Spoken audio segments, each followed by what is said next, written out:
বৃষ্টির কারণে ফুলাফানগুলো একবার স্টেজে উঠে, আরেকবার নিচে নামে, আরেকবার বাড়িতে যায়। আমি লাইভের ভিতরে দেখেছি এই পোলাপানগুলো একবার আসমানের দিকে তাকায়, আরেকবার চট আনে, আরেকবার স্টেজে উঠে টেনশনে পড়ে গেছে।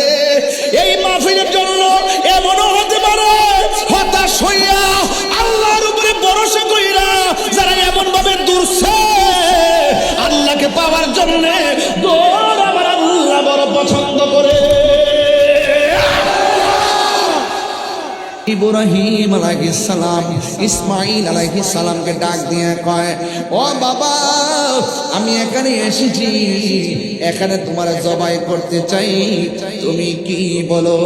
এবার সন্তান ডাক দিয়ে কই, বাবা, ও বাবা, আপনার একমাত্র সন্তান আমি, কেমনে চোখের দিকে তাকায়া আমাকে জবাই করবেন?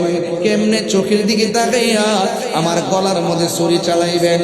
চিৎকার মেরে কন্যা আল্লাহু আকবার। আবার আল্লাহকে রাজি করার জন্য সন্তানের গলায় ছুরি চালাবে, এটা সাধারণ কোনো খবর নারী। এবার সন্তানটা ডাক দিয়ে কয়, বাবা, আপনার সন্তানের চোখের দিকে তাকাই কেমনে আপনি আমার গলায় ছুরি চালাইবেন? আপনার ছুরিটা তো কাঁপবে গো আব্বা। এই জন্য আপনি আমাকে জবাই করার আগে ও যুবক, ইন দি মিন টাইমে ওই মুহূর্তে আমার নবী, আরে ওই মুহূর্তে ইব্রাহিম আলাইহিস সালাম ডাক দিয়া বলেন, বাবা কি করব? আমার চোখ দুইটাকে বেঁধে ফেলেন। ভাই কেন? কই চোখে চোখে পড়লে মায়া লাগবে, চোখের মায়া সবচাইতে বড় মায়া। আপনি যদি আমার মায়ায় পড়ে যান আমার আল্লাহ বেজার হয়ে যাবে। এই দিক দিয়ে আবার ডাক দিয়ে কই, বাবা চোখ বাঁধলাম, এবার বলে আমার হাত দুইটা বাঁধেন, আমার পা দুইটা বেঁধে ফেলেন। কেন কেন? ওই ছুরি যখন আমার গলায় চালাবেন আমার হাত পা লড়লে ব্যাঘাত করতে পারি। ও বাবা, আমার পাগল কইরা দেন। ডাক দিয়া কে, আপারে তোমার গলায় ছুরি চালাইলে তুমি কি নড়াচড়া করবা না? এবার সন্তান কয়, সাতাজিদুনি ইনশাআল্লাহু মিনাস সাবিরিন।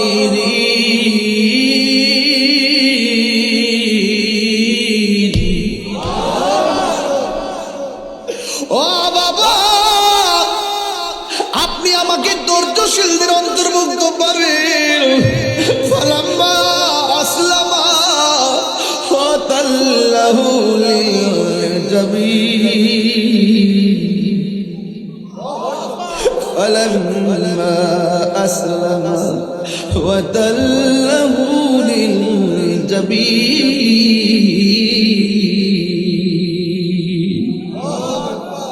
ফালাম্মা আসলামা ওয়াতাল্লাহু লিল জাবিন।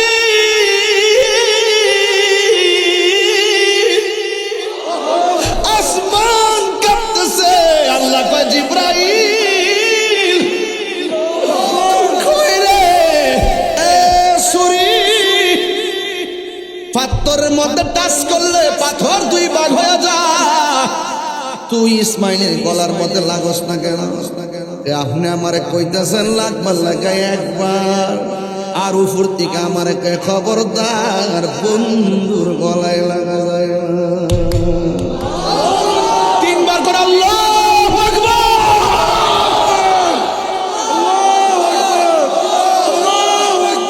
ইয়া রাসূলুল্লাহ বলেন, হায়রে ওই ইব্রাহিম আলাইহিস সালাম উপর দিকে নামতেছে।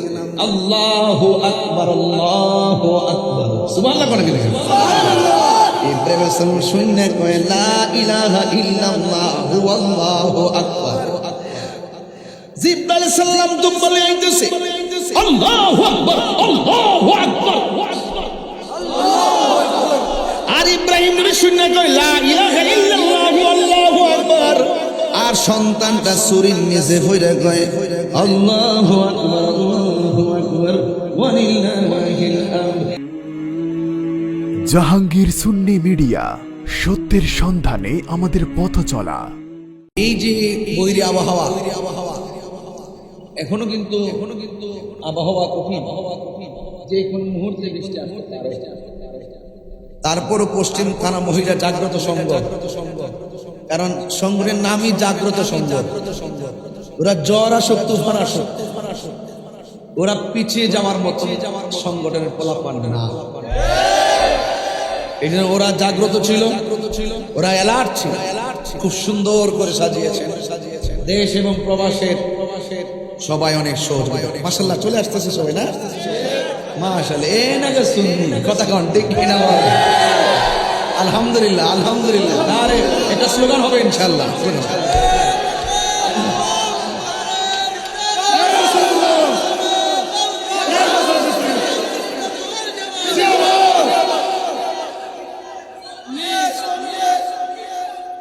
সবাই বলে মারহাবা। যাই হোক, আলহামদুলিল্লাহ। রাত্র প্রায় 12টা। আমি আগামীকাল সিলেটের দিকে যাব। আমি তো অনেক ব্যস্ত থাকি, এরপরও আপনাদেরকে দেখলে অনেক ভালো লাগে, কারণ চট্টগ্রাম আসলে আলাদাভাবে ভালো লাগে। কারণ আমরা হইলাম সুন্নির ঘরের সুন্নি, ঠিক কিনা ভাই? আপনারা যারা এখানে এসেছেন, আমি দেখেছি একটা ব্যতিক্রম দৃশ্য। আসার সময় দেখেছি অনেক মা বোনরা পর্যন্ত বাড়ি করে ওয়াজ শোনার জন্য রেডি আছে, তাই না? অনেক মা বোনরা, আমাদের বিশেষ করে থানার প্রশাসন মহোদয়গণ ওনার স্টেজে আছেন। আর এই যে আমার দেশি মানুষ, কিন্তু আমার দেশি আমার একই ইউনিয়নের, এবং ওনার যে এলাকাতে পাগাসন, এটার পাশে চাঁদপুর, একদম 1.5 মিনিটের রাস্তা, ফুলবাড়িয়া, চাঁদপুর, পাগাসন। এখানে হলো চাঁদপুর হলো আমার নানার বাড়ি, আমার নানার বাড়ির লোক, ঠিক আছে তো? আলাদা একটা সম্মান আছে না ইনশাল্লাহ? সবচেয়ে বড় কথা হলো আমরা দেশি, সবশেষ কথা হলো আমরা বাংলাদেশি। এভাবে আমরা একজন আরেকজনের সঙ্গে ভালোবাসার মাধ্যমে দেশটাকে সাজাতে চাই। কথা বলেন ঠিক না বেটে? যেখানে কোনো ধরনের রাহাজানি থাকবে, কোনো ধাক্কা ধাক্কি থাকবে, কোনো কাটাকাটি থাকবে, কোনো হিংসা থাকবে, আমরা উদারতার মাধ্যমে দেশটাকে সাজাতে চাই ইনশাআল্লাহ। আজকের এই মাহফিল আমি যখন ইশারের নামাজের পর প্রায় 9টার সময়, 8টার পরে হবে, 9টার আগে দেখেছি বৃষ্টি পড়তেছে, আর কমিটির ছেলেগুলো দাঁড়িয়ে আছে, মাঠ পুরা খালি খালি। কিন্তু এই যে একটি নিয়ামত, আল্লাহ যে বৃষ্টি বন্ধ করে আমাদেরকে কথা বলার সুযোগ দিয়েছেন, ওই সময় যে বৃষ্টিটা আসছিল, এই বৃষ্টি যদি এই মুহূর্তে আসতো, আমি কি ওয়াজ করতে পারতাম? এটা তো খোলা মাঠ, তো ওয়াজ করতে পারতাম। তার মানে বোঝা গেল আল্লাহ যা করেন, কথা আল্লাহ যা করেন, আল্লাহ পরীক্ষা তো করবেনই। আল্লাহ পাক অনেকভাবে পরীক্ষা করেন। আল্লাহ বলছেন, লা তাকনাতু মির রাহমাতিল্লাহ, তোমরা আমার রহমত থেকে নিরাশ হয়ো। কথা বলেন ঠিক কি না? বৃষ্টি দেওয়ার মালিককে আল্লাহ। এই বৃষ্টি কখন হয়? আল্লাহ যখন খুশি হয় তখন তিনি বৃষ্টি নাজিল করেন। এর চাইতে যখন বেশি খুশি হয় তখন মানুষের বাড়িতে মেহমান পাঠান। তা আজকে খবর নিয়ে দেখেন, পশ্চিম থানা মহিলা প্রতি ঘরে ঘরে মেহমান আছে, আছে কি না? খবর নিয়ে দেখবেন মেয়েরা চলে আসছে, নাতিরা চলে আসছে, অনেক আত্মীয় স্বজনরা এসে গেছে। তাইলে আপনারা তো মা বোনদের জন্য প্রজেক্টের ব্যবস্থা আছে। এরপরে আল্লাহ যখন তার চেয়ে বেশি খুশি হয়, বান্দার ঘরে কন্যা সন্তান দান করে। তাহলে বৃষ্টি আসলো আমরা বেজার, মেহমান আসলো আমরা বেজার, মেয়ে বেশি হলো বেজার। আল্লাহ যেখানে খুশি আমরা বাস। আল্লাহ আমাদেরকে ধৈর্যের সাথে প্রত্যেকটা স্টেপ মোকাবেলা করার তৌফিক দান করুন, আমিন করুন। কালারপুল পটিয়া চট্টগ্রামের থানা মহিলার মানুষ, নবী বান্ধব মানুষ, আর আমাকে যে বিষয় দিয়েছেন, এই বিষয়টা বর্তমানে খুব গুরুত্বপূর্ণ, হ্যাঁ অনেক গুরুত্বপূর্ণ। এই জন্য আমি চেষ্টা করবো, যেহেতু আমি গাড়িতে বসে শুনে এখানে এসেছি, এর ভিতরে আমার মেমোরিতে যতটুকু আছে, স্টুডেন্ট লাইফের গবেষণা যতটুকু আছে ততটুকু আমি তুলে ধরবো। তবে আপনাদেরকে ওয়াজটা শুনে শুধুমাত্র শুনে রাখলেই চলবে না, এটাকে মানতে হবে। কারণ জানার নাম ইমান না, মানার নাম হলো এজন্য মাযহাব খুবই গুরুত্বপূর্ণ বর্তমান সমাজে। একদল মানুষ আছে লা মাযহাবী, যারা মাযহাব মানে এরা এক এক সময় এক একটা নাম দেয়, এক এক সময় এক একটা নাম দেয়। হুট করে দেখবেন বলবে আমরা সালাফি। কি বলবে? আমরা সালাফি। এরপরে দেখবেন বলবে আমরা আহলে হাদিস। কি বলবে? এরপরে দেখবেন বলবে আমরা লা মাযহাবী। এদের নাম এক এক সময় এক এক। আমি বিরোধিতা করতেছি না, নামের বিরুদ্ধে করতেছি না, কাজের বিরুদ্ধে হবে কিছুক্ষণ। আবার দেখবেন আরো ভাইরা আছে, এরা কোন এক সময় ছিল খারিজি মাদ্রাসা। এরপর যখন ইতিহাস থেকে এটা একটি নিন্দনীয় ভাষা, নিন্দনীয় গোষ্ঠী খারিজি, তখন তারা এই নাম পাল্টে আবার করছে কওমি। কি বলছে? কওমি। এক এক সময় এক একটা নাম। আমি নামের বিরুদ্ধে করছি, সিস্টেমের বিরুদ্ধে করছি। কিন্তু আমরা জন্মের পরে নাম দিয়েছি সুন্নি, এখনো কথা কয় না। নাম দিয়েছি সুন্নি এখনো, আগামীকালও, মরার আগে, মরার পরেও। ঠিক আছে তো? ইদানিং অনেকে বা আমাদেরকে অনেকে ওহাবি বলে। অসুবিধা না, ওহাব মানে আল্লাহর নাম। তাই একটা বার মুখ দিয়ে কোন আমরা ওহাবির ঘরের ওহাবি দেখবেন কইতো না। ঠিক আছে? আর আমরা যদি বলেন যে আপনারা বলেন সুন্নির ঘরে সুন্নি, আমরা 1 কোটি বার বলবো তুমি কে আমি কে। এটার নাম যারা মুনাফিকি করে, যারা মুনাফিকি করে না, ঠিক আছে তো, যারা দ্বিমুখী নীতি অবলম্বন করে না, এরা সুন্নি। কথা বলেন ঠিক কি না? আমি নামের বিরুদ্ধে করছি না, আপনার নাম যেটা মন চায় সেটা, আমার কোনো আপত্তি নাই। আপনাদের সিস্টেম, আপনাদের পলিসি এক এক সময় যে ইসলামকে নিয়ে এক এক তাল বাহানা করে, আপনাদের রং তামাশার বিরোধিতা করছে। ঠিক আছে কি না? তাই জন্য যারা বলে আমি লা মাযহাবী, আমি বলবো তার শব্দটা শুদ্ধ নয়। বলেন না শুদ্ধ। যারা বলে আমি আহলে হাদিস, আমি বলবো তার ভাষাটা শুদ্ধ।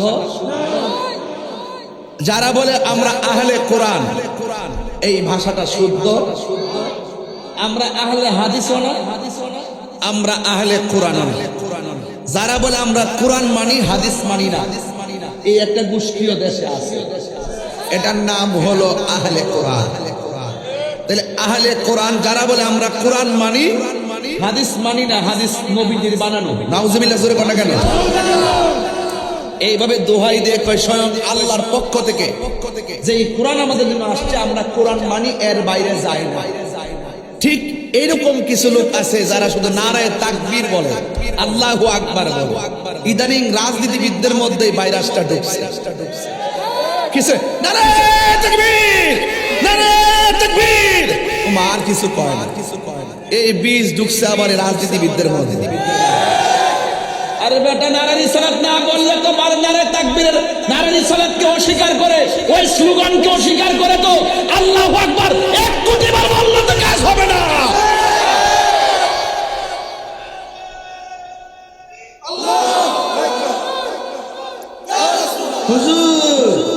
হুজুর আমি আমার মাকে খুব সম্মান করি, আব্বারে দেখতাম। ব্যাপারটা কেমন লাগে না? কথা কন না, ব্যাপারটা কেমন লাগে কিনা? তো আল্লাহর হুকুম, একটা হলো ওয়াহদানিয়াতের স্লোগান, আর একটা হলো রিসালাতের স্লোগান। এক এক দল রাজনীতি করে, কয় আমার দলের আদর্শের স্লোগান, কয়নি? আর দল পয়লা কারো সিলায়, দেশ পয়লা কারো সিলায়, জগৎ পয়লা কারো সিলায়, আসমান পয়লা কারো সিলায়, জমিন পয়লা কারো সিলায়, আরশ পয়লা কারো সিলায়, কুরসি পয়লা কারো সিলায়, সিন্নি খাইলা কার দ্বারা মোল্লা ছিল্লা না, নবী যদি না হইতো কিছুই তো হতো না। আর সেই নবীর স্লোগান দেওয়া যাবে না। কি বলে? মসজিদের মধ্যে মেহরাবে লা ইলাহা ইল্লাল্লাহর পাশে মুহাম্মাদুর রাসূলুল্লাহ লেখা যাবে না। এরপরে আপনি তারে বলবেন মুসলমান। শুনেন, জেনারেল যারা আছেন তারা এত বিশদ ব্যাখ্যা বুঝে না। মনে করছে মাথা জন টুপি আছে, মাছ তো নামাজ জন পড়ে, ড্রেস ডুল সাদা, দেখতে আল্লাহর ওলির মতো। মনে করছে এরাই তো সুন্দর, নামাজ টামাজ পড়ে, হাফিজি মাদ্রাসা আছে, অনেক কিছু আছে, বুঝা যাইতেছে যে এরা আল্লাহর ওলি। কিন্তু সাধারণ জেনারেল যারা তারা তার হাকিকত বুঝে না। ওরা যা চোখে দেখে তাই বিশ্বাস করে। কিন্তু ইসলামের যদি বিশদ ব্যাখ্যা আপনি না জানেন, যারা নারায়ে তাকবীর আল্লাহু আকবার স্লোগান দিবে আর নারা রিসালাত ইয়া রাসূলুল্লাহ বলবে না, এটাকে ঘৃণা করবে, এই রিসালাতের স্লোগানের প্রতি বিদ্বেষ করবে, সে ইমানদার হবে দূরের কথা, মুসলমানই তো হতে পারবে না।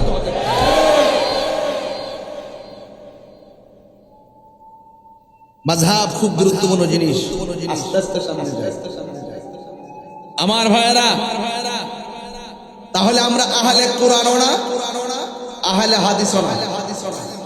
আমরা আহলে কোরআনও না, আহলে হাদিসও না। যারা বলে আমরা আহলে কোরআন, আমরা কোরআন মানি হাদিস মানি না, এরাও ভ্রান্ত।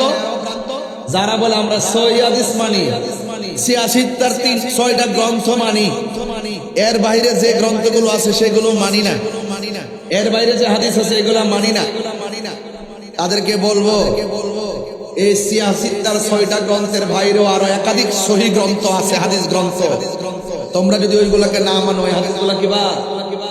খবরদার। এই জন্য আমরা হাদিস মানি না, আমরা মানি সুন্নাহ। আমরা কি মানি?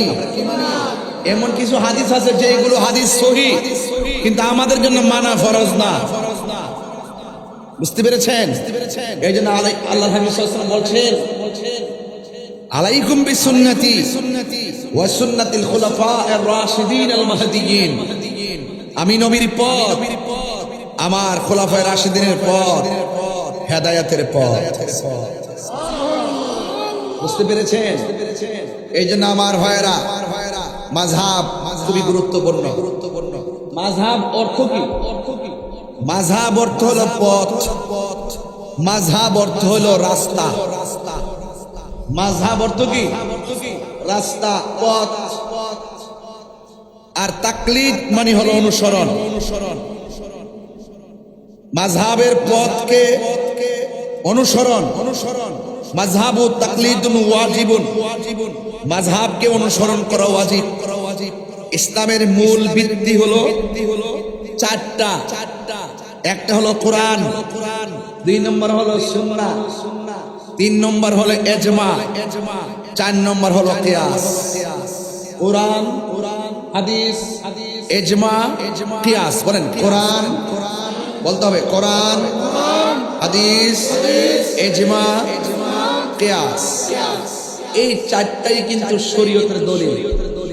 কোন ব্যাপারে যদি কোরআনুল কারীমের মধ্যে সুস্পষ্ট ব্যাখ্যা, বিশ্লেষণ, এর ভিত্তিতে যদি সমাধান পাওয়া না যায়, কোরআনের সমস্ত আয়াতের তাফসীর হলো আমার নবীর নূরানী জবান মুবারকের হাদিস মুবারক। তাইলে আপনি হাদিসের মধ্যে খুঁজতে হবে।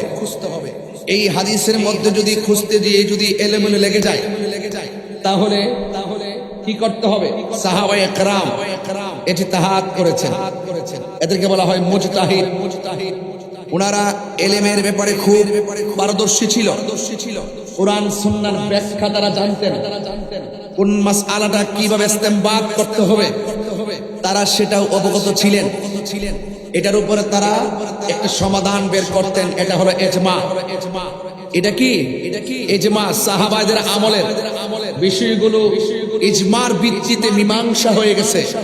এই জন্য সাহাবায়ে কেরামদের মাধ্যমে যে ঐক্যমত্য পোষণের মাধ্যমে শরীয়তের ফয়সালাগুলো নির্ধারণ করা হয়েছে, এইগুলাকে মানাও কিন্তু আপনার জন্য ফরজ।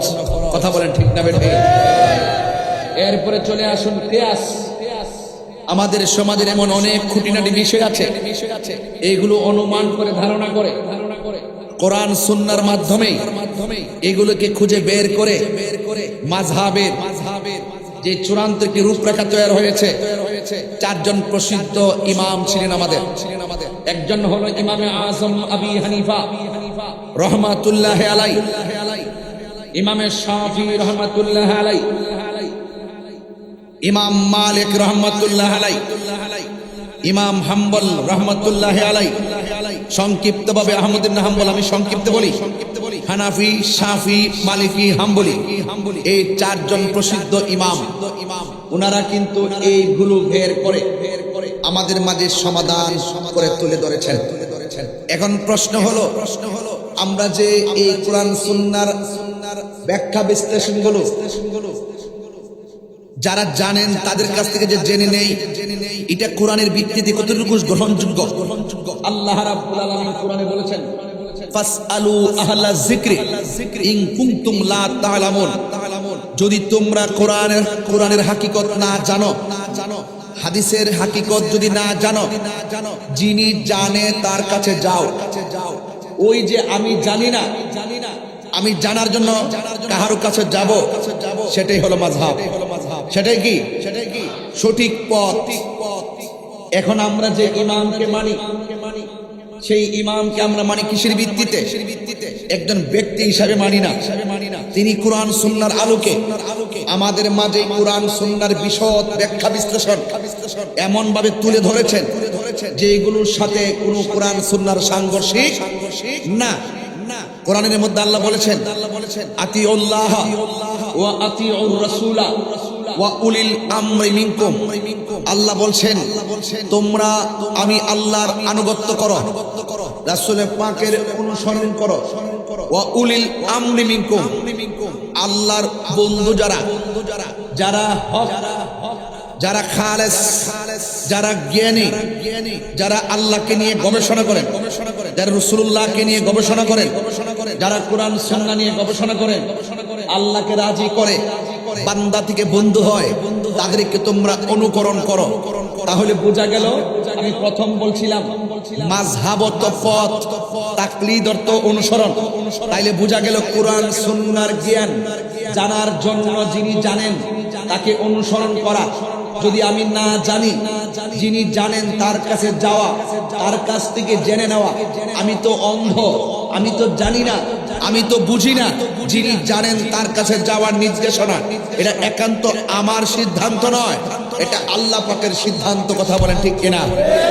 আমি কথাগুলো সাধারণ, সাবলীল এবং সাধু ভাষায়, ইজিলি ভাষায় আমি কথাগুলো আপনাদের সামনে তুলে ধরছি, যেন ছোট্ট বাচ্চাটাও বুঝতে পারে। কথা কি পরিষ্কার হচ্ছে কিনা? ইমামে আজম আবু হানিফা, আমরা যে বললাম মাযহাব কয়টা, বলে না কয়টা? চারটা মাযহাব। কথা বলেন ঠিক কিনা? মাযহাবের প্রয়োজনীয়তা কেন, আমি এই কথা বলে তারপর অন্যদিকে চলে যাব। তবে এই বিষয়গুলো 30 মিনিটের বিষয়। আপনি মাযহাব যে বিষয় দিচ্ছেন, এই ওয়াজের 30 থেকে 35 মিনিটের বিষয়।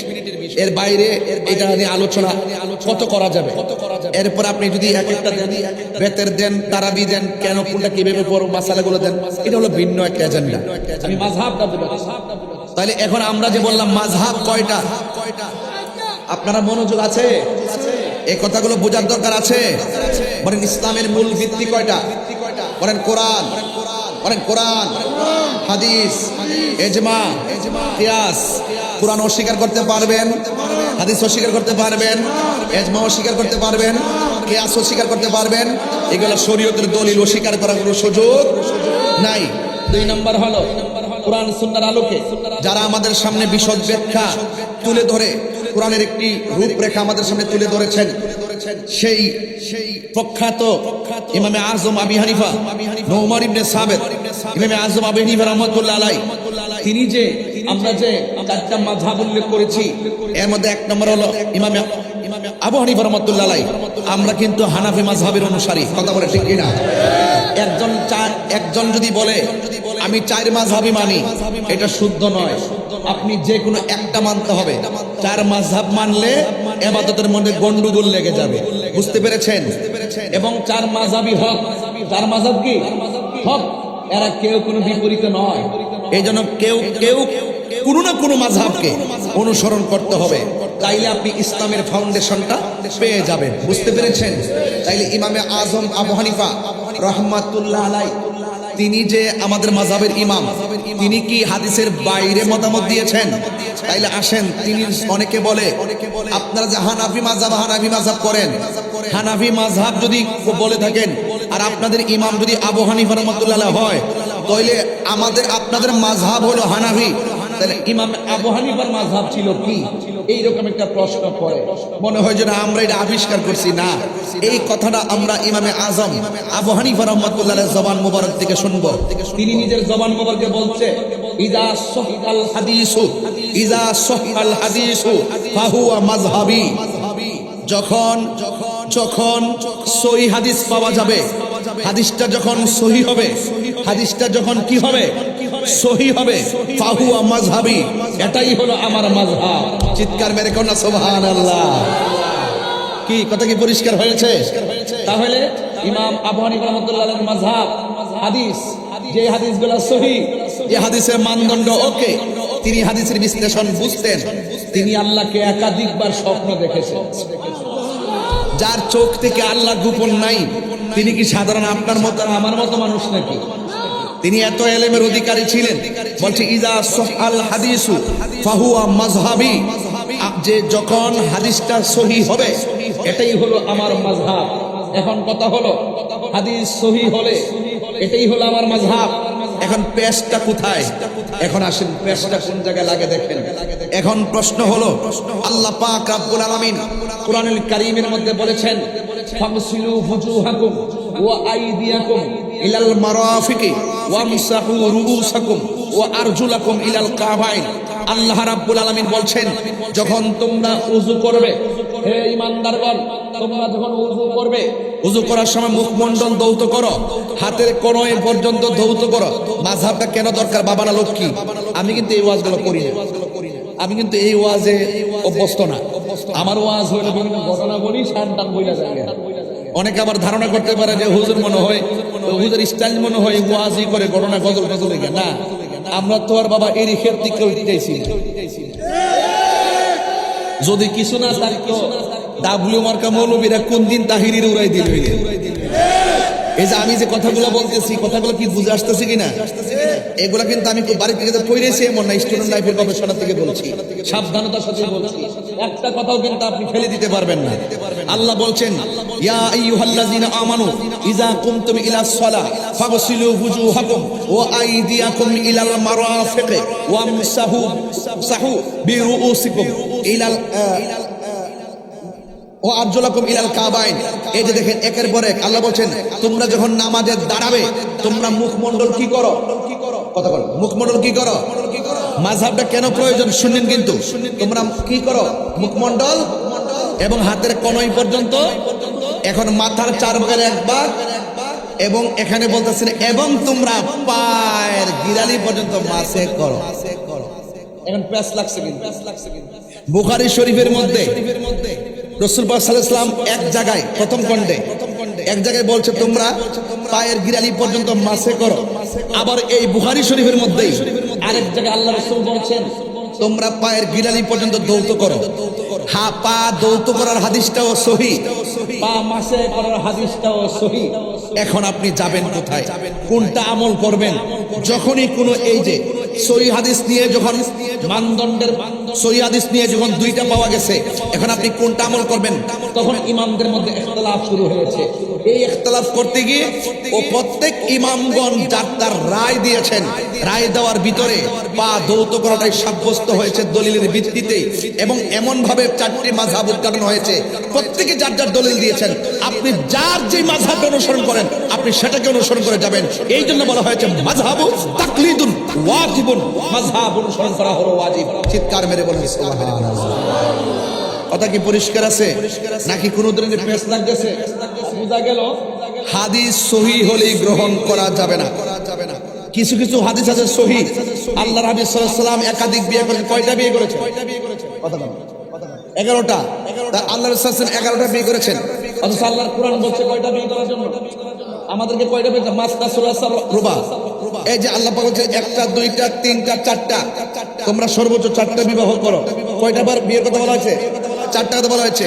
আবার সহিহ হাদিসের মধ্যে আছে আল্লাহ রাসূল সাল্লাল্লাহু আলাইহি ওয়াসাল্লাম 11টি বিয়ে করেছেন। এখন আপনি কোথায় যাবেন? এখন সহিহ হাদিসে আছে রাসূল সাল্লাল্লাহু আলাইহি ওয়াসাল্লাম 11টি বিয়ে মোবারক করেছেন, তাই বলে আপনি কি 11টা করবেন? হাদিস কিন্তু সহিহ। হাদিস কি সহিহ। এই জন্য বলছি হাদিস মানা ফরজ না, সুন্নাহ মানতে হয়। এই জন্য আমরা আহলে হাদিস না, আমরা আহলে সুন্নাত ওয়াল জামাত।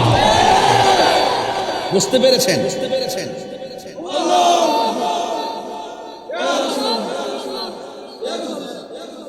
আমার ভাইরা, আল্লাহ রাসূল সাল্লাল্লাহু আলাইহি ওয়াসাল্লাম বললেন, তোমরা এই আসরের নামাজটুকু পড়িও না, জায়গায় পৌঁছার আগ পর্যন্ত আসরের নামাজ পড়িও না।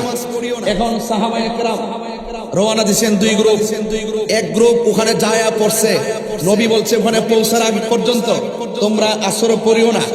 আর এই দিকটা সাহাবায়ে কেরাম আরেক গ্রুপ বলতেছে রাসূল পড়িও না বলছে, নামাজের সময় তো চলে যাচ্ছে, ওখানে গিয়ে পৌঁছতে পৌঁছতে তো নামাজের সময় চলে যাবে, এখন টাইম মতো নামাজ পড়তে হবে। এখন সাহাবায়ে কেরাম অর্ধেক রাস্তায় নামাজ পড়ে ফেলছে। এখন আপনি কোন দিকে যাবেন? এক সাহাবী দল অর্ধেক রাস্তায় নামাজ পড়ে ফেলছে, আর এক সাহাবায়ে কেরাম ওখানে গিয়ে পৌঁছার পরে নামাজ কাজা পড়েছে। এখন আপনি কি করবেন? সেই জন্য আপনাকে কোনটা আমল করবেন?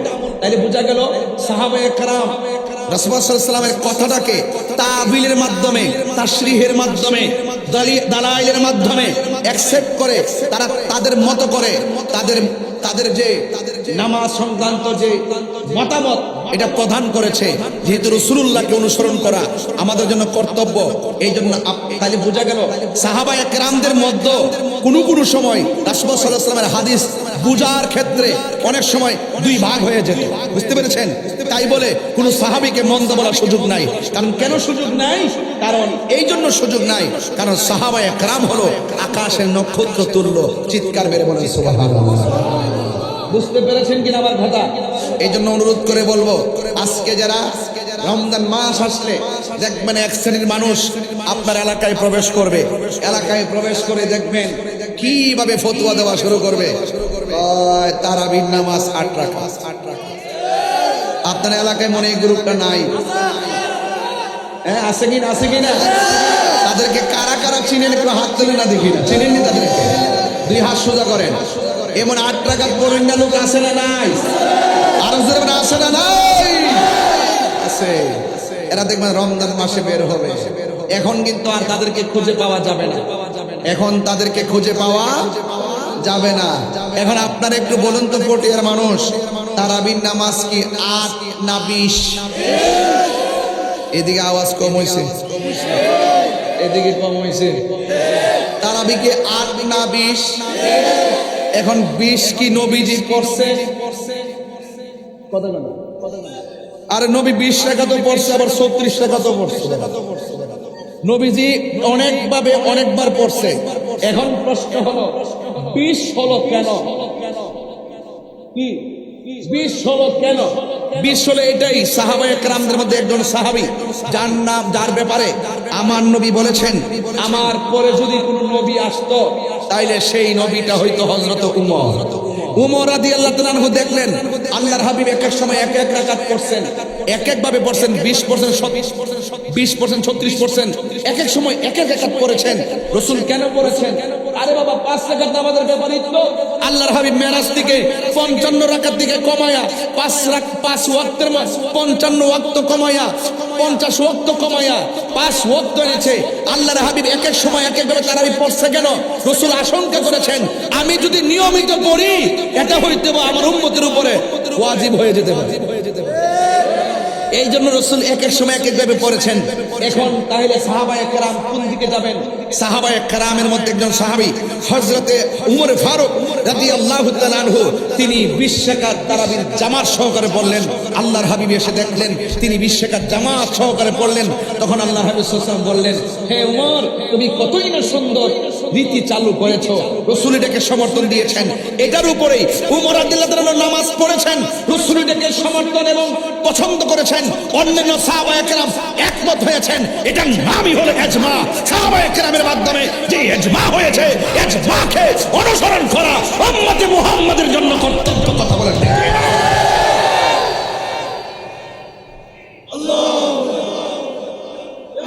আমার ভাইরা, আমার বাবারা, তাহলে আমরা দায়িত্বহীন ভাবে বুঝতে পারি এমনিতেই মাযহাব আসে নাই। এই মাযহাব ইমামে আযম আবু হানিফা তিনি কি বলছেন? ইযা সাহহাল হাদিসু ফাহুয়া মাযহাবি। যখন হাদিসটা সহিহ হবে এটাই হবে আমার মাযহাব। আবার হাদিস যখন সহি সহি দুইটাই সহি, কোন দিকে যাব এটার সমাধান করার জন্য ইমামগণ ব্যাখ্যা বিশ্লেষণের মাধ্যমে আমাদের উপরে পরিষ্কার একটি নেম প্লেট তুলে দিয়েছেন, যে নেম প্লেটটি হলো হেদায়েতের একটি সোপান। এই জন্য আপনারা মাযহাব থেকে দূরে সরে যাওয়ার কোনো সুযোগ। এই পর্যন্ত আমার ওয়াজ বুঝছেন কি বুঝেন নাই? এই পর্যন্ত বোঝা গিয়েছে কি বোঝা যায় নাই? আমার যুবক ভাইয়েরা,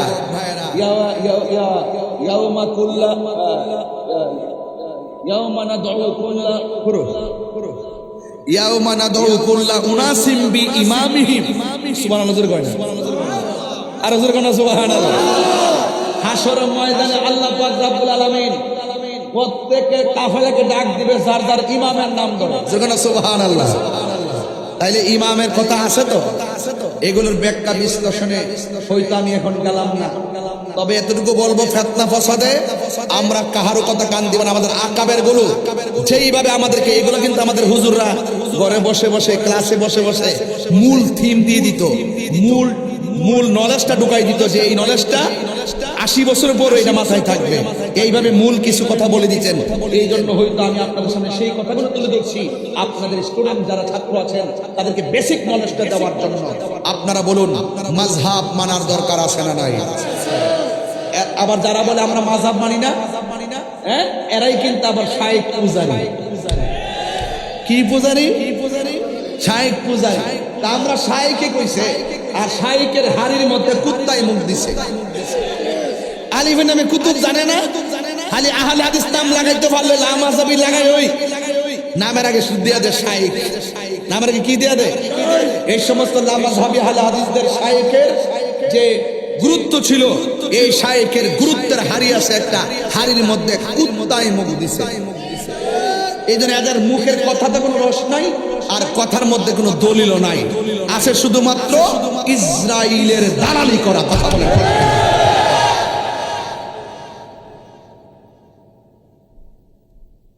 আমার মনে হয় কথা কয়ে ওয়াজ কইলে আপনারা শুনেন, দেখা মোটামুটি তো ওয়াজ হয়ে গেছে, এখন দোয়াটা করে চলে যায়।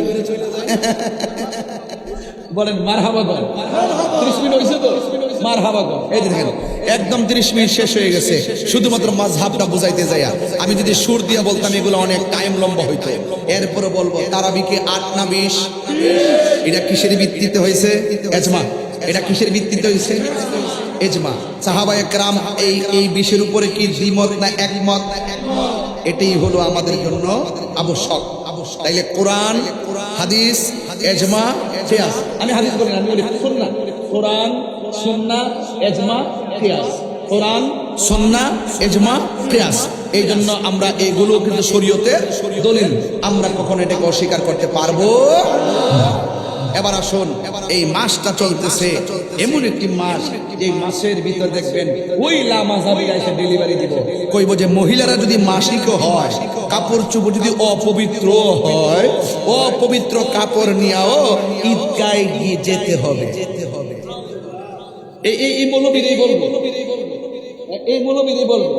হ্যাঁ, হাদিস শরীফে আছে, নবীজি বলছেন শিশু বাচ্চারা, মহিলারা ঈদগাহে যাওয়ার জন্য, অথচ ইমামগণ এর সুন্দর ফায়সালা করে গেছেন কিভাবে কখন কোথায় যেতে হবে। আগে যেতে পারতো মহিলারা মসজিদে, এখন যেতে পারবে না কেন? এটার উপরে বড় ধরনের কি হয়ে গেছে, ইজমা হয়ে গেছে, যে কোনো এক সময় নবীজির আমলে তারা মসজিদে যেতেন, তখন মহিলাদের সংখ্যা ছিল কম, নিরাপত্তা ভালো ছিল, আর এখন ফিতনার সম্ভাবনা বেশি। এই জন্য এই মহিলারা মসজিদে যাওয়াকে নিরুৎসাহিত করা হয়েছে। কথা বলেন ঠিক না বেঠিক? দেখবেন ওই হাদিস লইয়াই আমার দেশের মৌলবীরা দালালি করবে। একটা কথা মনে রাখবেন, পুরুষের জন্য সবচাইতে উত্তম জায়গা হলো আল্লাহর ঘর মসজিদ, আর মহিলাদের জন্য সবচাইতে উত্তম জায়গা হলো তাদের ঘরের ভিতর। কথা বলেন ঠিক না? এই কুরবানি আমাদের মধ্যে আসতেছে, এই কুরবানি আমাদের মধ্যে আসতেছে। ঈদুল আজহা কি আসতেছে? ঈদুল আজহা।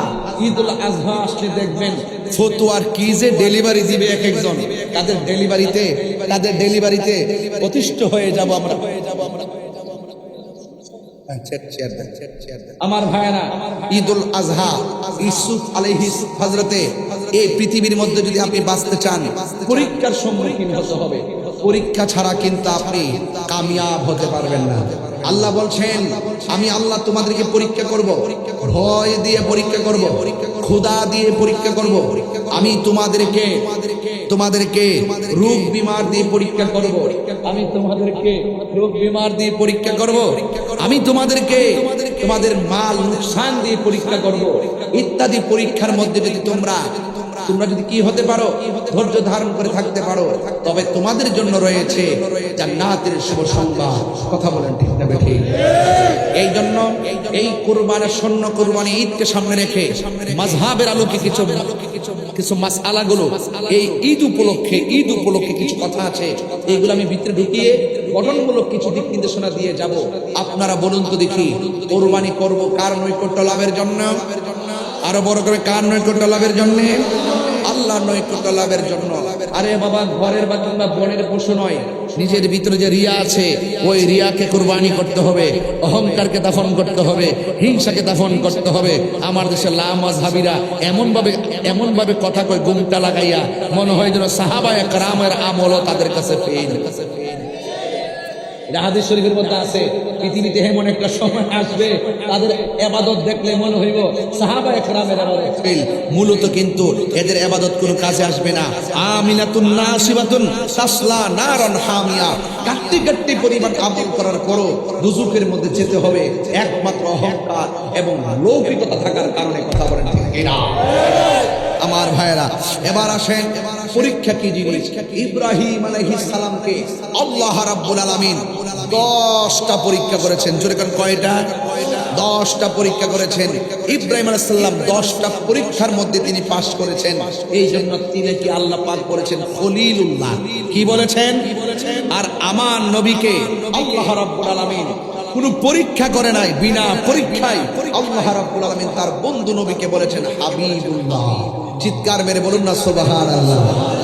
এই জন্য ইব্রাহিম আলাইহিস সালামকে পরীক্ষা দিতে করতে একবারে শেষ বয়সের সময় আল্লাহ পাক রব্বুল আলামিনের কাছে বলেছিলেন, হে আল্লাহ, তুমি আমাকে পূর্ণবান একটি সন্তান দাও।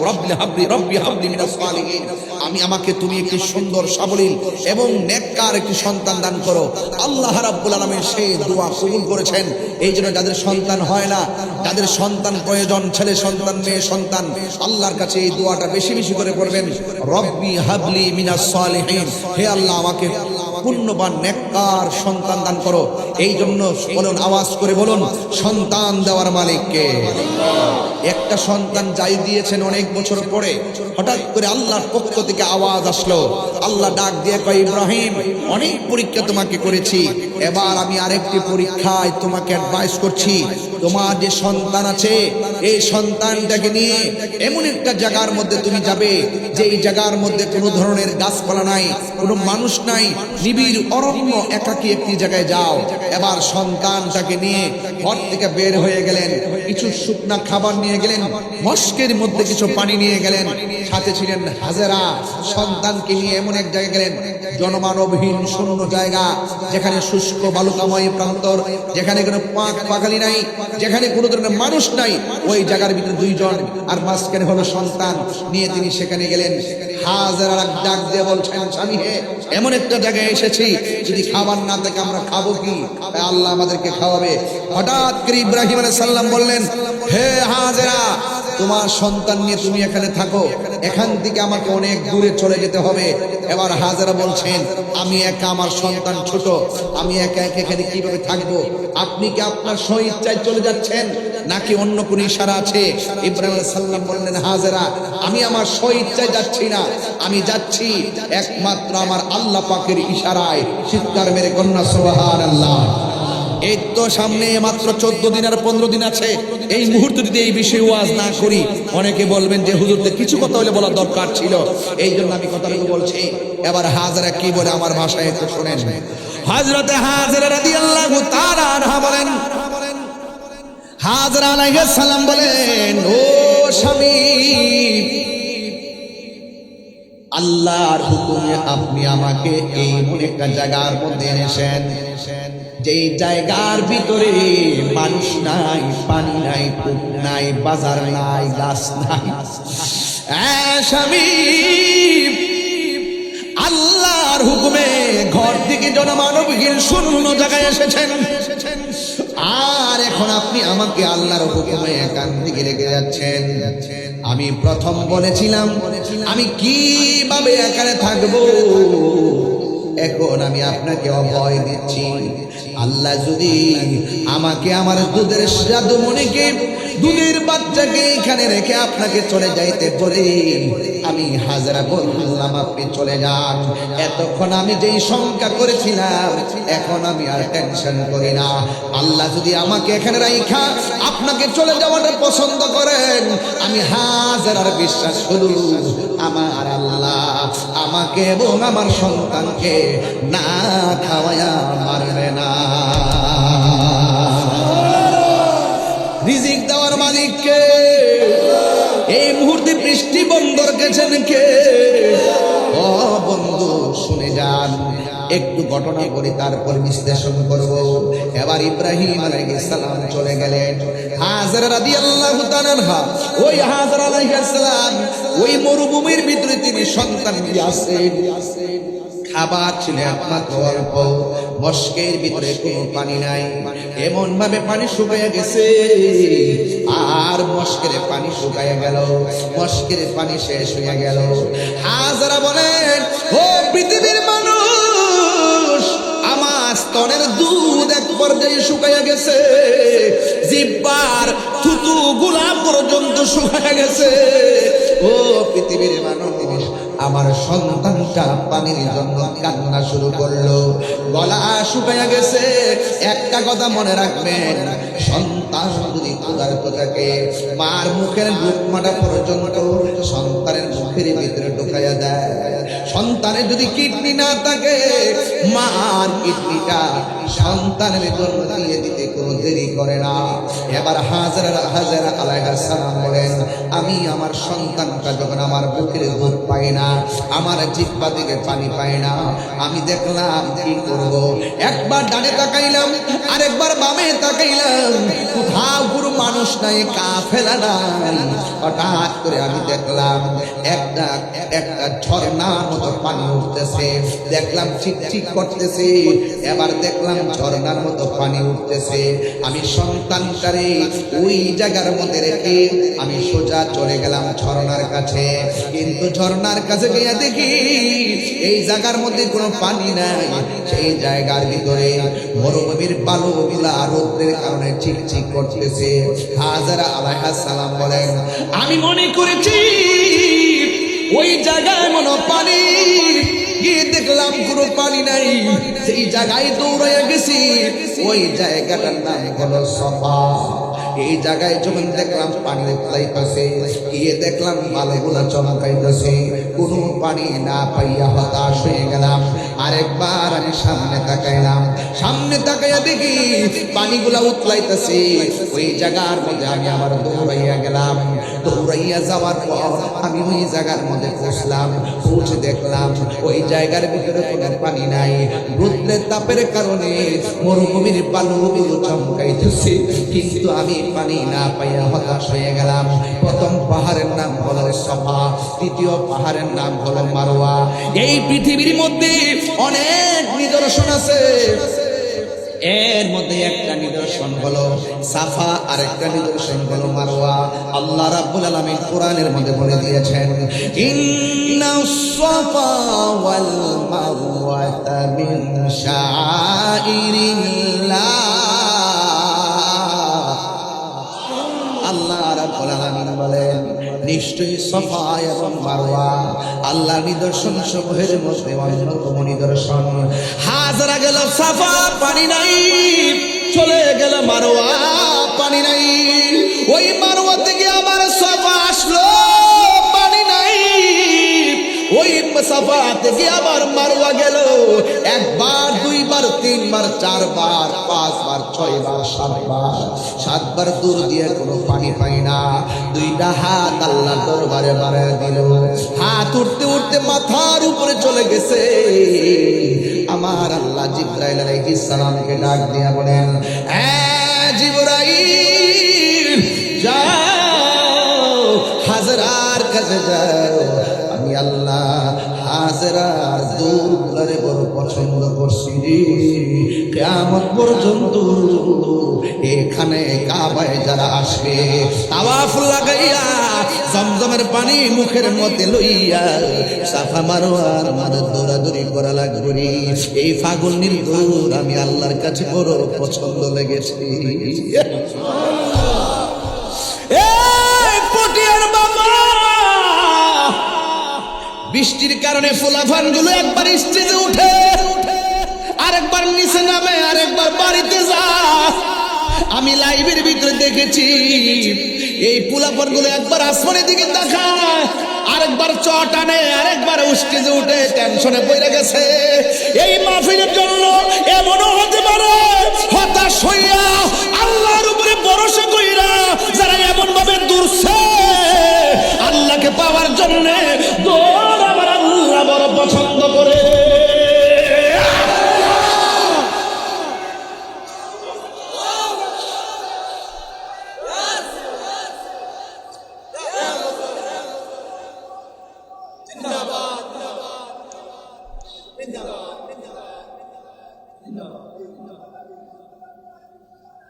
আল্লাহ ডাক দিয়ে কয় জিবরাইল, ও জিবরাইল যাও আমার হাজারের কাছে যাইয়া বলো তার সন্তানের কাছে চলে যাওয়ার জন্য।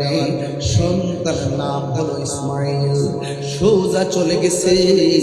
হাজারা বলে ঘটনা তো আপনারা সবাই জানেন, রোজার মাস আবার কুরবানি, এই মুহূর্তে ওয়াজ না করলে হক আদায় হবে না রে বাবা। মা বোনরা এই কথাগুলো অনেক পছন্দ করে, এই জন্য আমি কিন্তু চট্টগ্রামে এই প্রথম এই কথাগুলো বলতেছি, একটু বোঝার জন্য বলতেছি। এবার হাজারা আলাইহিস সালাম দৌড় মারলেন, উইশি আওয়াজ পাইয়া দৌড় দিয়া সন্তানের কাছে চলে গেছি। ওই সন্তান ইসমাইল পাগুলা লড়াইতেছে। হাজেরা বলেন আমার সন্তানের পায়ের গোড়া দিয়া আমার আল্লাহ নিজ দিয়া পানি উঠাইতেছি। এই পানি একবার ডানে যায়, ডান দিয়া বাম দেয়। এই পানি একবার বামে যায়, বাম দিয়া বাম দেয়। এই পানি একটা সামনে যায়, সামনে দিয়া বাদ দেয়। এবার পানি পিছনে যায়, পিছন দিয়া বাদ দেয়। উতলাইতেছে পানি যেন প্লাবন হয়ে যাবে। হাজেরা বলে পানি থামো। এবার পানি থেমে গেছে। ওই মুহূর্তে আমার আল্লাহ রাব্বুল আলামিনের কথা হলো, ও বন্ধুরে ওই দিন যদি হাজরা পানিকে থাম না বলতো সারা পৃথিবী আমার আল্লাহ জমজমের পানি দিয়া বাসায়া দিত। ডাবের পানি আজকেও তো আমি গাড়ির মধ্যে থাকা অবস্থায় আয়ুব তাহিরি একটা ডাব আইনা দিছে, আমি বৈশা বৈশা ডাবটা খাইলাম। এবার দেখেন ঘরের মধ্যে আমার পানি দিছেন না, গ্লাস দিয়ে পানি ঘরে দিছেন না। আমি কি দাঁড়ায় খাইছি না বৈশা খাইছি? বৈশা বৈশা খাইছি। এই পৃথিবীর যত পানি আছে সব বসে বসে পান করা সুন্নাত। আর যুবকরে এই পৃথিবীর সব পানি দাঁড়ায়া পান করা হারাম, কিন্তু জমজমের পানি দাঁড়ায়া পান করা হলো সুন্নাত। বিজ্ঞানীরা পরীক্ষা করছে এই পৃথিবীর মধ্যে যত পানি আছে সব পানি যেমন তেমন, সব চাইতে বিশুদ্ধ পানি হলো, সব চাইতে সুস্বাদু পানি হলো জমজমের পানি। আর দ্বিতীয় পানিটা হলো বীর শেফার পানি, তৃতীয় পানিটা হলো বীর রাওয়াহার পানি। এই জন্য সব আমার নবীর বরকত রে। ও বন্ধু এই জমজমের পানি দাঁড়ায়া পান করতে হয়। এই আমার যুবক ভাইরা হাজরা রাদিয়া হাজরা আলাইহিস সালাম সন্তানটারে আস্তে আস্তে বড় করতেছে, জাদুমণিরে বড় করতেছে। ইব্রাহিম আলাইহিস সালাম অনেক দূরে চলে গেল। হঠাৎ করে একদিন রাতের বেলায় ইব্রাহিম আলাইহিস সালাম স্বপ্ন দেখলেন। আল্লাহ ডাক দিয়ে কয় ইব্রাহিম তোমার আরেকটা পরীক্ষা দিতে হবে। কয় কি পরীক্ষা? কয় সবচাইতে প্রিয় বস্তুটা তুমি কুরবানি করো। বা কুরবানি করলো আমার আল্লাহর পছন্দ হয় না, কুরবানি করলো আমার আল্লাহর পছন্দ হয় না, বকরি কুরবানি করলো আমার আল্লাহর পছন্দ হয় না। আল্লাহ বলে ইব্রাহিম রে সবচাইতে প্রিয় বস্তুটা কুরবানি করো। এবার তিনি মনে মনে কয় যে এইগুলো দিয়ে কুরবানি চলে, সব যেহেতু কুরবানি করেছি আল্লাহর পছন্দ হয় না, তাইলে আমার সবচাইতে পছন্দ মরুভূমিতে যেই সন্তানটার আমি রেখেছি ওই সন্তানের নাম হলো হযরতে ইসমাঈল আলাইহিস সালাম। মনে হয় সন্তানটা চলাফেরা করে, ঠিক ওই মুহূর্তে স্বপ্ন দেখলেন। ওখান থেকে বাড়িতে আসলেন, স্ত্রীর কাছে কেমনে কইব তোমার সন্তানটা আমি জবাই কইরা আল্লাহর রাজি করতে চাই, শত হইলেও তো মা লাগে, সন্তানের কুরবানি সন্তানকে জবাই করবে, ওই তো মা একটু সংকোচ বোধ মনে করতে পারে। এই জন্য সন্তানের কথা স্ত্রীর কাছে না বইলা সন্তান কারে ডাক দিয়া কয়, কোন সময় জানেননি, কয় ফালাম্মা বালাগা মাআহু সাইয়া, যখন ইব্রাহিম আলাইহিস সালামের সন্তান ইসমাঈল আলাইহিস সালাম চলাফেরা করার বয়স হয়েছে, চলাফেরার বয়সে উপনীত হয়েছে, আয়েশা ডাক দিয়া কয়, ইয়া বুনাইয়া, হে আমার পুলা, ইন্নী আরা, অবশ্যই আমি দেখেছি, ফিল মানামে, ঘুমের ঘরে, স্বপ্নের ঘরে, আন্নী, অবশ্যই আমি, আসবাহুকা, তোমাকে জবাই করেছি, ফানজুরু মাযা তারা, এই ব্যাপারে তোমার মতামত কি? আম গাছে আম ধরে, জাম গাছে জাম ধরে, কাঁঠাল গাছে কাঁঠাল ধরে, যেমন বাবা তেমন সন্তান, যেই সন্তানের পায়ের গুড়া দিয়া জমজমের পানি ওঠে, এই সন্তানটাকে সাধারণ সন্তান নাকি রে? এটা তো আল্লাহর মাহবুব বান্দারে, এটা তো আল্লাহর চয়েসেবল বান্দা, তার উপাধি হলো জবিহুল্লাহ। যদি চলে কি সুবহানাল্লাহ বলা যাবে না? আমি আলোচনা একদম গুছায় ফেলতেছি, বুঝার জন্য বলছি। এবার ইব্রাহিম আলাইহিস সালাম বলে, হুজুর কেন আছেন? হুজুর কথা দিতে শোনো, ইন্নী আরা, অবশ্যই আমি দেখেছি, ফিল মানামি, স্বপ্নে যুগে, আন্নী, অবশ্যই আমি, আসবাহুকা, তোমাকে জবাই করেছি, ফানজুরু মাযা তারা, এই ব্যাপারে তোমার মতামত কি? এই ব্যাপারে তোমার মতামত কি? মাযা তারা, এই ব্যাপারে তোমার মতামত কি? যেমন বাবা যেমন সন্তান, সন্তান ডাক দিয়ে বলেন, ইয়া আবাতি ফাআল মা তু'মার সাতাজিদুনি ইনশাআল্লাহু মিনাস সাবিরিন। সন্তান ডাক দিয়ে বলেন, ইয়া আবা, হে আমার আব্বা, ইফআল, আপনি করুন, মা তুমার, যা আপনি আদিষ্ট হয়েছেন, সাতাজিদুনি, অবশ্যই আপনি আমাকে পাবেন, ইনশাআল্লাহু মিনাস সাবিরিন, আমাকে ধৈর্যশীলদের অন্তর্ভুক্তি পাবেন। সন্তান রাজি, এবার বাপেও তো রাজি, দুইজনে সুন্দর করে কমিটমেন্টে রাজি হয়ে গেল। এবার ইব্রাহিম আলাইহিস সালাম হাজারের ডাক দিয়া কয়, হাজারা, সন্তানটারে সাজায়া দাও, দাওয়াত খাইতে যাবো। জোরে কোনো সুবহানাল্লাহ। এই দিক দিয়ে ঘর থেকে বের হয়ে গেল, আর শয়তান আসছে হাজারার কাছে, হাজারা গো, কাক তোমার সন্তান কই নিয়ে যায় তুমি জানোনি? কই কোথায় নিয়ে যায়? তোমার স্বামী তোমার সন্তানকে জবাই করে দিব। হাজারা বলে, মরদুদ শয়তান দূর হ। এবার শয়তান ব্যস্ত হয়ে গেছে, এবার চলে গেছে হযরত ইসমাঈল আলাইহিস সালামের কাছে। এ পোলা, তুমি কোথায় যাও জানোনি? তোমার বাবা তোমার জবাই করবে, ওই অসুবিধা নাই, আমি রাজি, এরপরে তো তোমার বাবা তোমার জবাই করবে, তুমি যাও না। এবার শয়তানকে এমন ভাবে কঙ্কর নিয়ে নিক্ষেপ করলেন, একবার মারলেন, দুইবার মারলেন, তিনবার মারলেন, মারতে মারতে 7 বার মারলেন। আল্লাহ কয়, আমার পছন্দ হয়েছে, মাইটা বড় পছন্দ হয়েছে, হাজেরার দুধটা বড় পছন্দ।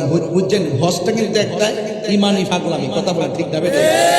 পাগলকে পাগল বলিও না, সব পাগল পাগল না, পাগলকে পাগল বলিও না, সব পাগল পাগল না, কিছু পাগলে মন আছে যারা আল্লাহ নবীর প্রেমে দেওয়ানা, যারা আল্লাহ নবীর প্রেমে দেওয়ানা। জোরে জোরে কি আল্লাহু আকবার বলা যাবে না?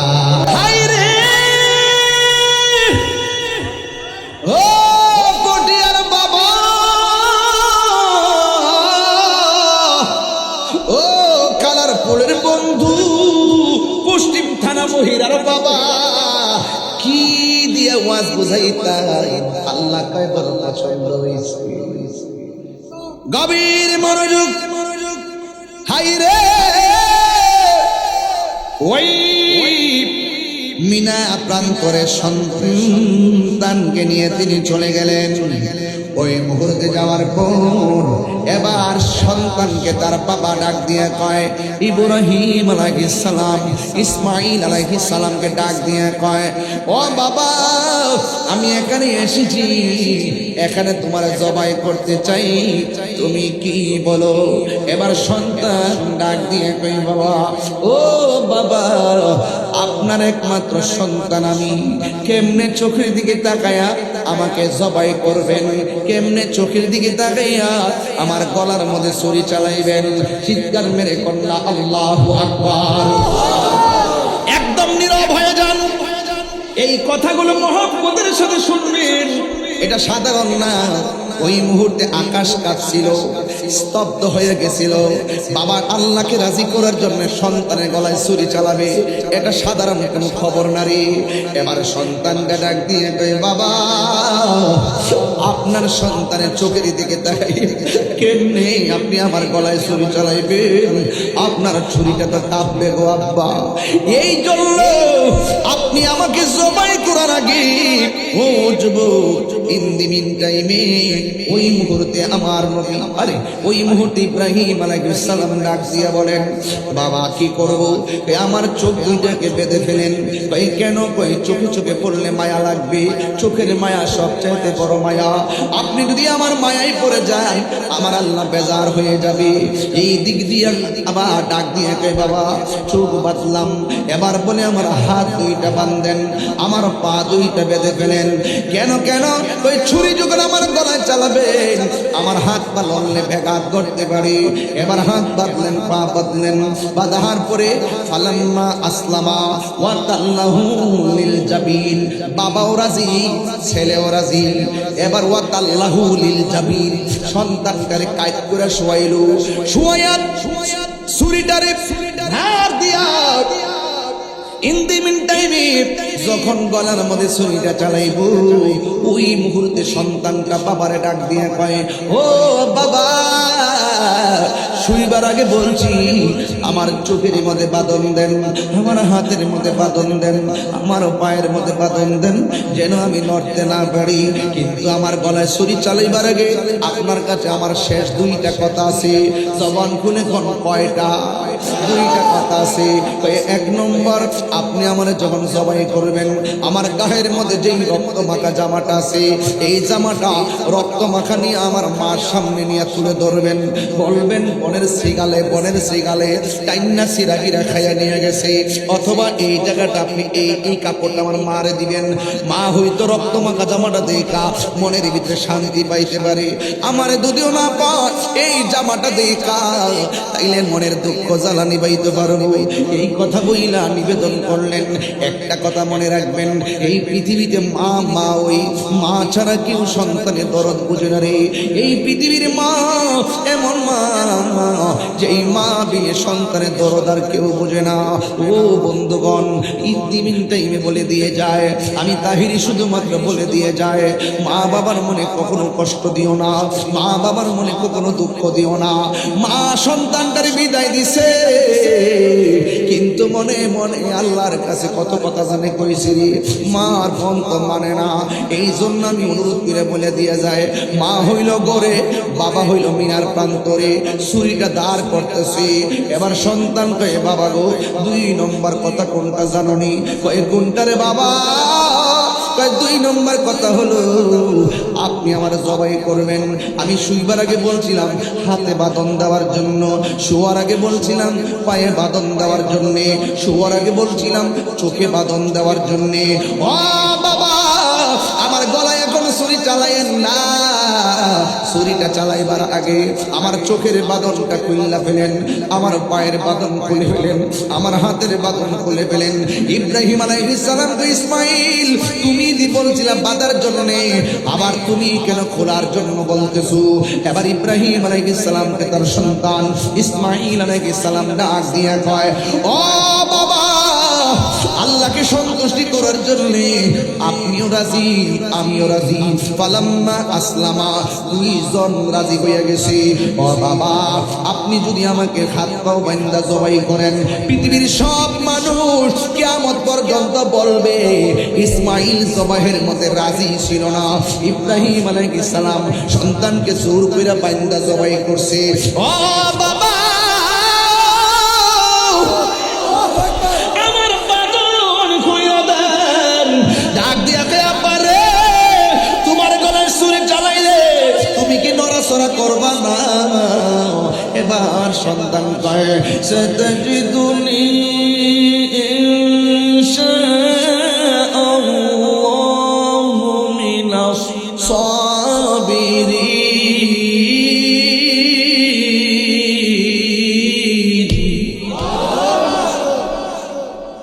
ও বাবা, আপনি আমাকে ধৈর্যশীলদের অন্তর্ভুক্ত করেন। ফালাম্মা আসলামা ফাতাল্লাহু লিলজাবিন। ফালাম্মা আসলামা ফাতাল্লাহু লিলজাবিন।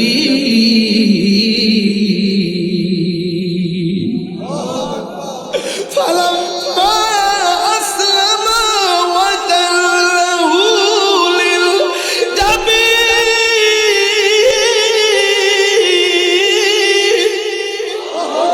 আসমান কাঁপতেছে। আল্লাহ কয় জিবরাইল কই রে? জিবরাইল আলাইহিস সালাম দুনিয়ার জমিনে কয়েকবার দ্রুত গতিতে আসছে, কয়েকবার। একবার আসছে কোন সময় জানেননি? ইউসুফ আলাইহিস সালামকে তার 10 ভাই ষড়যন্ত্র কইরা কুয়ার মধ্যে যখন ফেলাই দিয়েছিল, চোখ তো বাইন্দা। আল্লাহ বলে জিবরাইল রে, দ্রুত যা, আমার ইউসুফ কুয়ার নিচে পড়ার আগে তোর পাখাটা কুয়ার নিচে বিছায়া দে। একটা কথা কিন্তু লোকাল কথা বলছি না, বুঝার জন্য বলছি। এরপরে 2 নম্বরটা পরেরটা বলি। আমার নবী, আপনার নবী যখন উহুদের জমিনে দন্ত মোবারক বাংলাদেশের মোবারকের ভিতরে হেলমেট ঢুকে গেল, রক্ত মোবারকটা বাড়তে বাড়তে দাড়ি মোবারকের মাথার মধ্যে, মাথা মোবারক থেকে রক্ত মোবারকটা যখন পড়ে গেছে, আল্লাহ বলে জিবরাইল রে তুই কই রে? আমার বন্ধু রক্ত মোবারকটা সরে গেছে, মাটিতে পড়ার আগে তোর হাতের মধ্যে নে, কারণ এই ফুটা যদি জমিনে পড়ে কিয়ামত পর্যন্ত এই জমিনে কোনো কাজ পালা হবে না। আল্লাহু আকবার। এবার বুঝেন কত দ্রুত গতিতে আসছে। এরপর আরেকটা দ্রুত গতিতে হলো, ইব্রাহিম আলাইহিস সালাম যখন সন্তানকে কাইত করে শোয়া দিল, ওই মুহূর্তে আমার আল্লাহ জিবরাইলকে ডাক দিয়ে, জিবরাইল রে, বাবা তার সন্তানের গলার মধ্যে ছুরিটা ঢুকাই দিল। এবার যখন ছুরিটা লাগাইলো, লাগানোর আগে আল্লাহ ডাক দিয়ে কয় জিবরাইল বেহেশতের মধ্যে যাই রে, যাই একটা দুম্বালো, যা যা ইব্রাহিম নবীর কাছে চলে যা। আর এই দিক দিয়ে ইব্রাহিম আলাইহিস সালাম সন্তানের গলার মধ্যে দেখ কামায়া লাগে না। এ ছুরি পাথরের মধ্যে টাচ করলে পাথর 2 ভাগ হয়ে যায়। তুই ইসমাইলের গলার মধ্যে লাগস না কেন? আপনি আমারে কইতাছেন লাগবার লাগাই একবার, আর উপর থেকে আমারে খবরদার বন্ধুর গলায় লাগা যায় না। 3 বার করে আল্লাহু আকবার।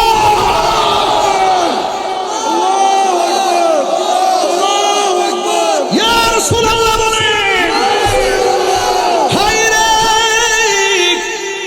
ওই ইব্রাহিম আলাইহিস সালাম উপর থেকে নামতেছে, আল্লাহু আকবার, আল্লাহু আকবার, সুবহানাল্লাহ করে গেলেন। ইব্রাহিম আলাইহিস সালাম শুনে কয় লা ইলাহা ইল্লাল্লাহু আল্লাহু আকবার। জিবরাইল আলাইহিস সালাম তো বলে আইতেছে আল্লাহু আকবার, আল্লাহু আকবার, আল্লাহু আকবার। আর ইব্রাহিম নবী শুনে কয় লা ইলাহা ইল্লাল্লাহু আল্লাহু আকবার। আর সন্তানটা চুরির নিচে পড়ে কয় আল্লাহু আকবার আল্লাহু আকবার ওয়ালিল্লাহিল হামদ। এই যে তিনটা মুখে তিনটা কালাম, এটাই হলো কোরবানির আগে রে। আমরা তিন দিন এই যে তার আইয়ামে তাশরিক আমরা এই তাসবিহগুলো পড়তে হয়, ঈদগার ময়দানে পড়া লাগে, যাওয়ার সময় পড়তে হয়। প্রতি ফরজ নামাজের পর পুরুষের জোরে জোরে পড়বে, মহিলারা আস্তে আস্তে পড়বে রে বাবা। সুবহানাল্লাহ করে রে মানি না জোরে কন্যা মারহাবা, এই আওয়াজে মানি না জোরে কন্যা আল্লাহু আকবার। ইব্রাহিম নবীর কাছে যখন দুম্বা লইয়া আইতেছি, এই ফাঁক দিয়ে আমার আল্লাহ ডাক দিয়ে কয় ওয়ানাদাইনাহু আইয়া ইব্রাহিম قد صدقت الرؤيا إنا كذلك نجزي المحسنين আর জোরে জোরে বলেন আল্লাহু আকবার। আল্লাহ ডাক দিয়ে ওয়ানাদাইনাহু আইয়া ইব্রাহিম, ও ইব্রাহিম কদ সাদ্দাকতার রুয়া, তুমি যা স্বপ্নে দেখছো আমি আল্লাহ কবুল করে ফেলেছি। ইন্না কাযালিকা নাজজিল মুহসিনিন, এইভাবে আমি আল্লাহ আমার মুহসিন বান্দাদেরকে, প্রেমিক বান্দাদেরকে প্রতিদান দিয়ে থাকি। ও ইব্রাহিম, এই দুম্বাটা জবাই করো। ইব্রাহিম আলাইহিস সালাম কয় হে ইব্রাহিম আলাইহিস সালাম আল্লাহ কবুল করেছেন, এখন আপনি এটাকে করতে জবাই করেন। এবার দুম্বাটা জবাই করলেন, উপর দিকে আওয়াজ এসে গেল এ ইব্রাহিম, আমার হাজারার না তুমি কই আইছো, দাওয়াত খাইতে যাইতেছো। এখন দাওয়াত খাইতে যাইয়া বাড়িতে যাওয়ার পরে আমার হাজারা যদি বলে তোমরা বাপ ছেলে খাইয়াইছো, আমার জন্য কি রাখছো, কি জবাব দিবা আমার হাজারার কাছে? এই দুম্বাটা জবাই করবা, গোশতটারে 3 ভাগ করবা, 1 ভাগ নিজে খাইবা, আরেক ভাগ আত্মীয় স্বজন দিবা, আরেক ভাগ গরিবের মধ্যে বিতরণ করে দিবা। চিৎকার মাইরা কি আল্লাহু আকবার বলা যাবে না? খবরদার খবরদার, সাবধান, সামনে কোরবানি। আল্লাহ খোদার দোহাই দিয়া কই, মানুষকে দেখাইবার জন্য পশু কিনবেন না। সদ্রিবাড়ির বেড়া 3 লাখ দিয়ে কিনছে, আমি 6 লাখ দিয়ে না কিনলে কি হয় নাকি? আমি কিন্তু ভাই প্রবাসী। এই মুন্সিবাড়ি বেড়া 6 লাখ দিয়ে কিনছে, আমি 8 লাখ না দিয়ে কিনলে কি হয় নাকি? আমি লন্ডন প্রবাসী। এইরকম প্রতিযোগিতা করা যাবে না। প্রতিযোগিতা হবে একজনের কাছে। বলা হয়েছে গরুটা পশুটা সুন্দর দিকটা কিনো, ভালো করে কিনবেন, প্রয়োজনে 10 লাখ দিয়ে কিনবেন, কোনো আপত্তি নাই, কিন্তু মানুষকে দেখাইবার জন্য নয়। পশুটা ক্রয় করবেন একমাত্র আল্লাহর সন্তুষ্টির জন্য। ঘরের দরজার মধ্যে বিদ্যুৎ আসে, হাত পাতে ধমক মারেন, হাড্ডিগুলা দেন, আর বাকিগুলো সব ফ্রিজের ভিতরে হামদাই দেন।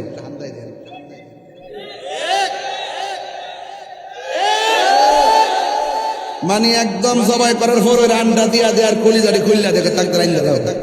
11টার সময় খাইয়া রাস্তা দিয়ে হাঁটে আর খিলাল করে, তোরা খাইছস না? আগে খাইয়া খুললা যাইছে।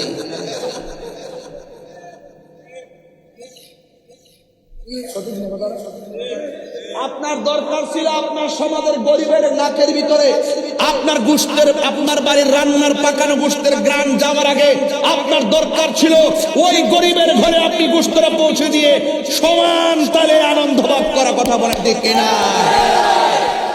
গজব পর্ব, গজব পর্ব, গজব। সাবধান, আল্লাহর ওয়াস্তে বলে দিয়ে যায়, কোনো বৈষম্য করা যাবে। হুকুম কার? রাসূল বলতেছেন কুরবানির পশুর গায়ের মধ্যে যতটা পশম থাকে সেই পরিমাণ নেকি আল্লাহ পাক কুরবানি দেনওয়ালাকে দান করে। এখন প্রশ্ন হলো হুজুর সুদ করুন লোভে কুরবানি করুন যাইবনি?